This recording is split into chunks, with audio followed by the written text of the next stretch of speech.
महानदी रे 30 फुटर घाई बौद्ध केंद्रीय विद्यालय निकटरे अनेक अंचल जलमग्न।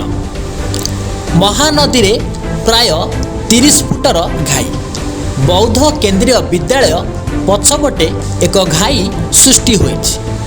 गतकाली ठारू बौद्धरे वर्षा लगी रही। प्रबल वर्षा जोगु घाई सृष्टि हेबारु विभिन्न अंचल जलार्णव होइछि।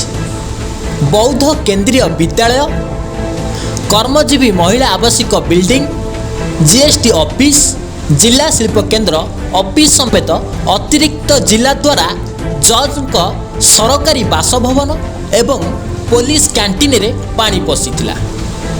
गतकाली ए सब स्थान रे पानी पशिथिबा बेले आज किछि स्थान रे पानी कमिथिबा जणा पड़िछि।